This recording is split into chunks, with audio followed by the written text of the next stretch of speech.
Vídeo rápido e no vídeo de hoje nós vamos estudar um dos resultados mais aguardados. O Banco do Brasil acabou de divulgar o seu balanço e a gente vai olhar para cada um desses números e falar também da Petrobras, que divulgou o resultado operacional e fechou 2025 com o melhor ano da sua história. Sempre lembrando que na parte de baixo de todos os vídeos eu deixo uma lista de indicação de livros que você tem que ler antes de investir em alguma ação, antes de entrar no mercado de capitais.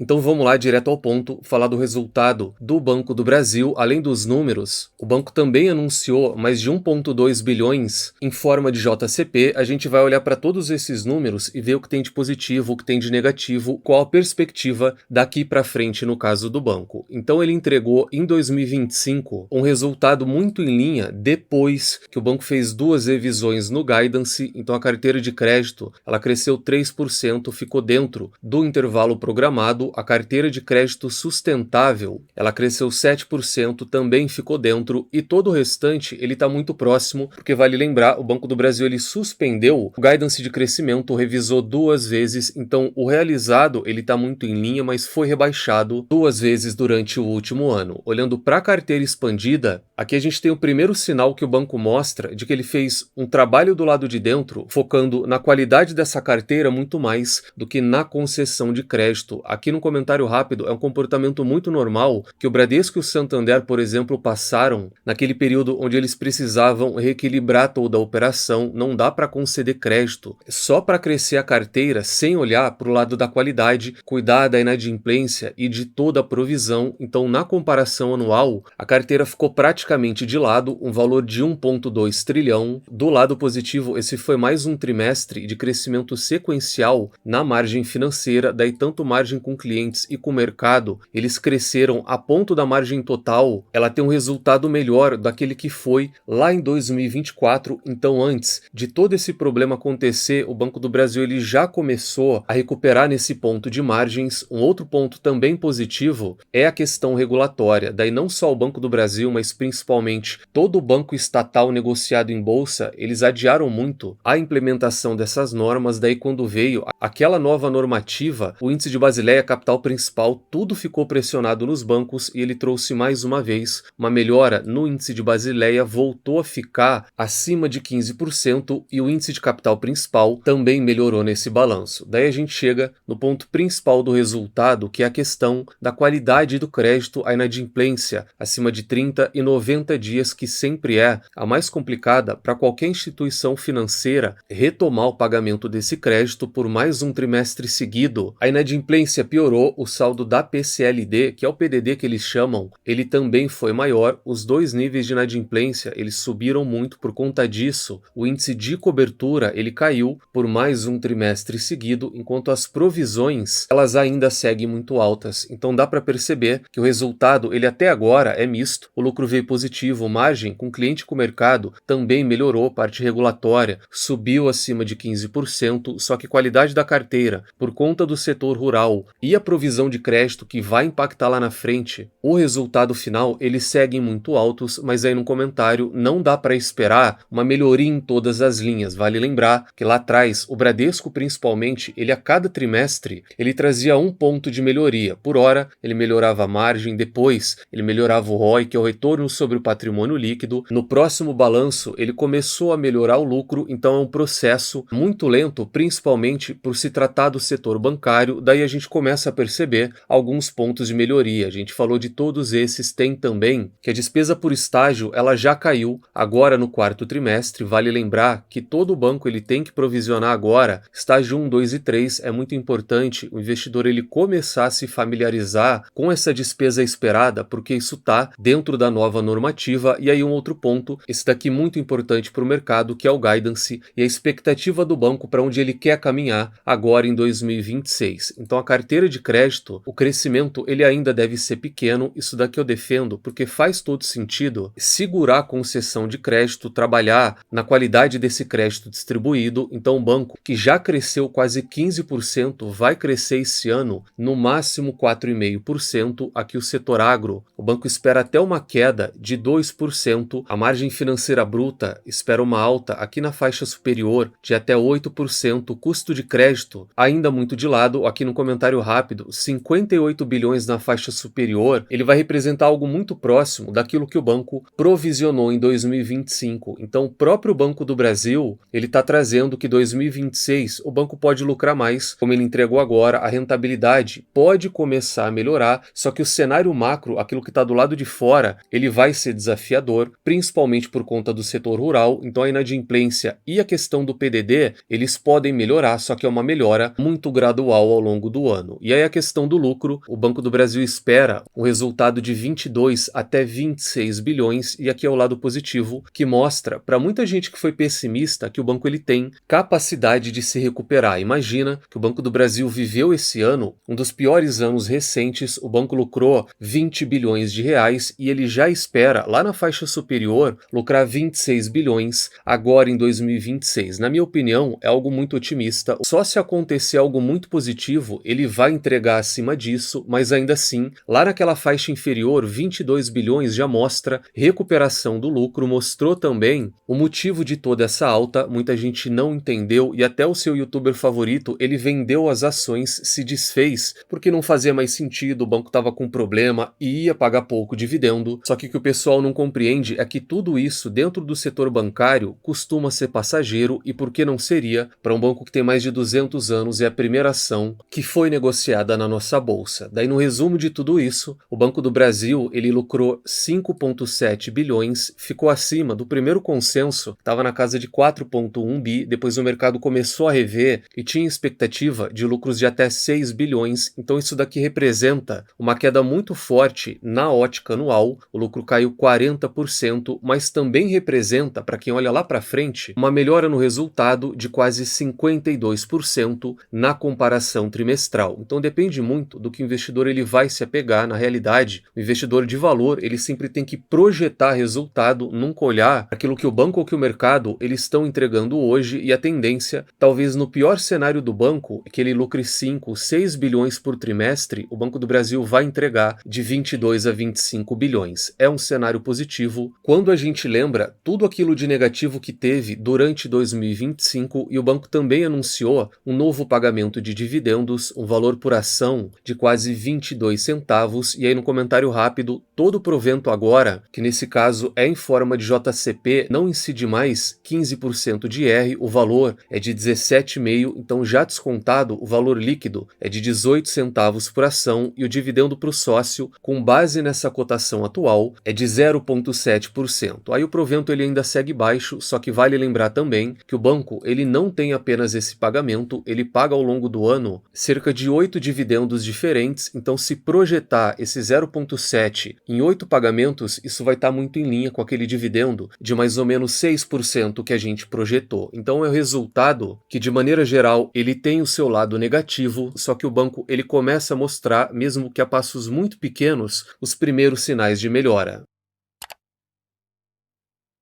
E fora isso, quem também divulgou o resultado operacional foi a Petrobras. Isso daqui é sempre muito fiel àquilo que a gente pode encontrar no balanço do quarto trimestre, e talvez 2025 tenha sido o melhor ano da empresa, aqui olhando para o operacional, deixando lucro e resultado financeiro de lado, porque eles vão ser impactados pelo barril de petróleo. Essa precificação, ela não está na mão da companhia, tem muito mais a ver com oferta e demanda de mercado, mas ainda assim, olhando para o lado de dentro, foi um ano de recordes. A empresa atingiu a maior produção de toda a sua história, foram mais de 4 milhões de barris ao longo de 2025, e a gente vai olhar para todos esses números. Sempre acessem o RI de todas as suas investidas, e olhando para a produção própria, porque vale comentar, a Petrobras ela tem a produção total e ela tem produção própria, aquilo que só ela produz e extrai de petróleo. Em 2025 ela fechou com quase 3 milhões de barris de petróleo produzidos por dia, enquanto em 2024 a empresa empresa produziu menos de 2,7 milhões. Além disso, ela tem uma série de outros recordes que foram atingidos em 2025. A produção total, que é diferente da produção própria que a gente acabou de ver, ela foi de mais de 4,3 milhões, mais um recorde, quando comparado ao número anterior, que foi de 2023, de 3,87 milhões, produção própria foi de quase 3 milhões. O último grande número tinha sido atingido lá atrás, apenas em 2020.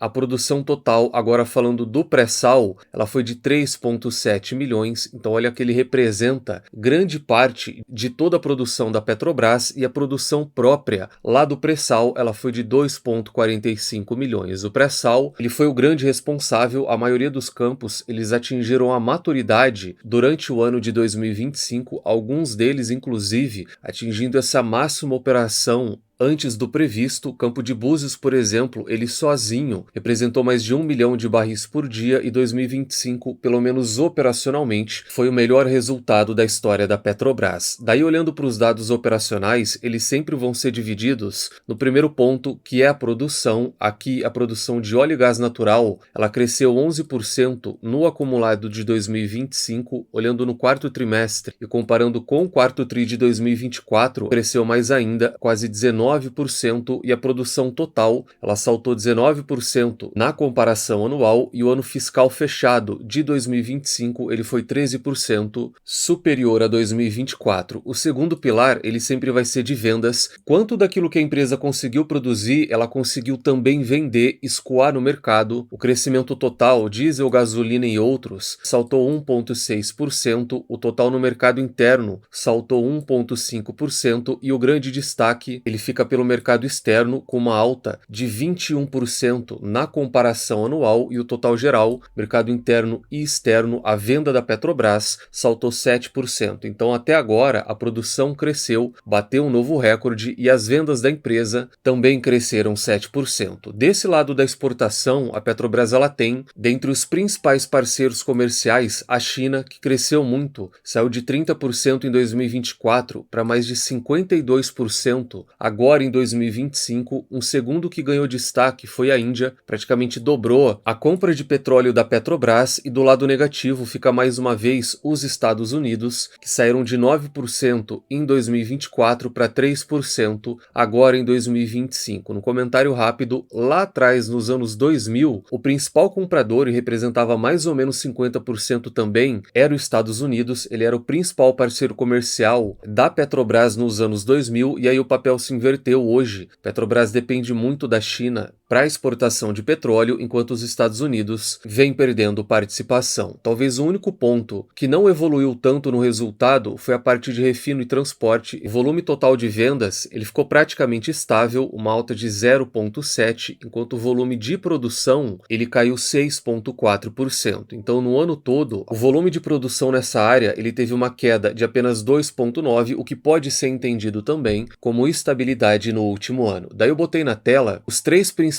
pilares que principalmente toda empresa comoditizada ela vai trazer no relatório operacional. Ela traz a produção, quanto ela conseguiu vender, e ela traz também o preço praticado. No caso da Petrobras, ela não costuma trazer preço praticado, então desses pilares a gente tem que a produção, ela foi muito bem, um ano de recorde, as vendas cresceram no período, então ela produziu mais e vendeu mais, o que já joga para cima o resultado final. Só que tem um impacto que pode surgir, que é o valor do Brent, o preço da commodity no mercado. Esse daqui não depende dela, porque a precificação ela é trazida pelo mercado de acordo com a oferta e a demanda, e o quarto trimestre de 2025 ele foi um período onde o barril de petróleo ele teve preços mais baixos. No início do último ano, ele chegou a ser negociado a quase $80 no final, e agora no começo de 2026 teve uma boa recuperação, é negociado hoje acima de $70, mas em outubro, novembro e dezembro, que são os meses que competem ao quarto trimestre do último ano, foi o menor preço da commodity. Então nós temos operação em alta, vendas em alta, mas o preço que foi praticado no trimestre, ele não deve ser tão alto assim. Ainda assim, a geração de caixa da Petrobras deve vir muito positiva. A empresa fez um bom trabalho, e a geração de caixa importa, porque o dividendo que a empresa paga, ele é baseado no fluxo de caixa. Então quanto mais FCL ela entregar, mais positivo vai ser o pagamento de dividendos. A cotação da empresa também se recuperou bem, porque ela chegou a ser negociada a R$ 29